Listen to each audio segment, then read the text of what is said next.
మంచివాడు పుట్టాడా? తండ్రికి గండమా, తల్లికి గండమా, మేనమామ తెస్తాడా? కొంతమంది ఏం చేస్తారంటే గురి వేసుకొని పుడతారు. పక్కింటి గండమా, ఆవులకు గండమా అని అప్పట్లో సిద్ధాంతాలు. పాండవులు స్వర్గానికి వెళ్ళిపోయారు. అభిమన్యుడి కుమారుడైనటువంటి పరీక్షితుడు రాజయ్యాడు. ప్రజలకు ఎటువంటి ఇదివాదం లేకుండా తినడానికి తిండి కానీ, కట్టుకోవడానికి బట్టలు కానీ ప్రజాధికంగా పరిపాలిస్తున్నాడు. అయితే ఎవరు కూడా విధిని తప్పించేటువంటి వారు లేరు. చిత్రధర ఏంటండి? వేద సారథి స్వామి వేదకి చిత్రధర్మ ఏమిటి? వేద నిమిత్తార్థంగా పరీక్షిత మహారాజు ఒక అలా రథం మీద కూర్చొని బయలుదేరుస్తున్నాడని అరణ్యాలకి.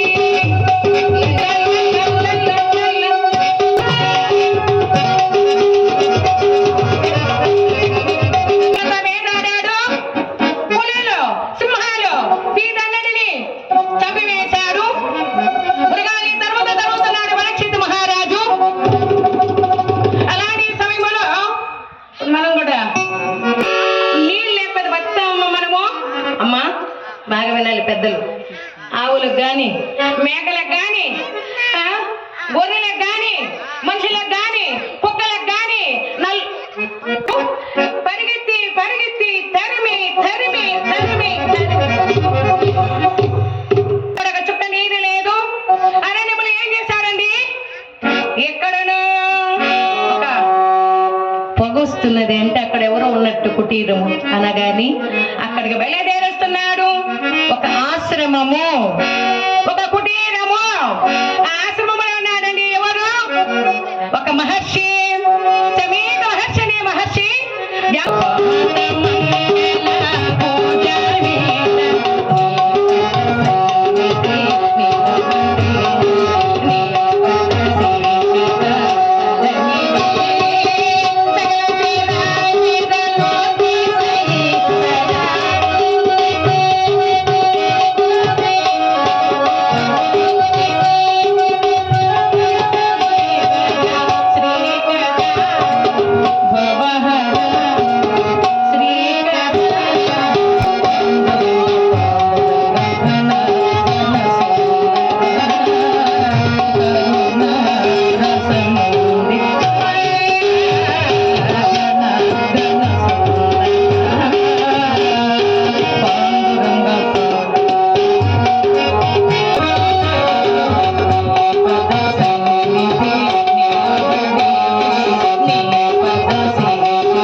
స్వామి స్వామి ఈ సాంఖ్య శివుడా పులకలేదు. స్వామి పలకలేదు. ఈయన యోగ నిష్టలో ఉన్నాడు. ఇప్పుడు మనం కూడా ఎవరైనా ఒక్కొద్దుండాలనుకుంటాం. ఒక్కొద్దుంటే భగవంతుడు ఏమైనా రోజు ఉపవాసం ఉండి భగవాన్ ఉండమన్నాడా? కడుపు నిండా దీని మహారాజు ఓ స్వామి పలికినే కదా ఈయన యోగ నిష్టలో అన్నాడు. అక్కడ పడి ఉన్నది ఒక చనిపోయిన సర్పము.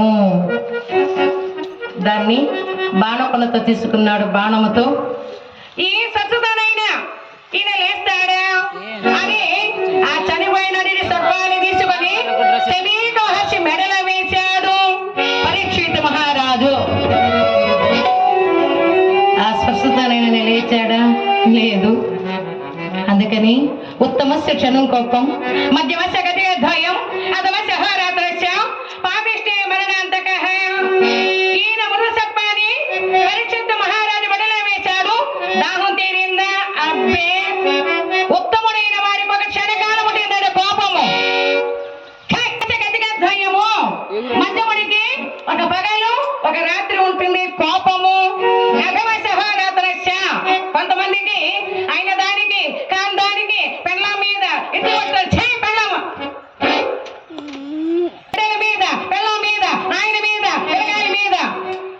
అందుకని ఈయన మెడలో మృతసర్పాన్ని వేశాడు. శమీక మహర్షి మెడలో. ఈయన దాహం తీరిందా? తీరలేదు. రథం మీద బయలుదేరి హస్తినాపురానికి బయలుదేరుస్తున్నాడండి పరీక్ష.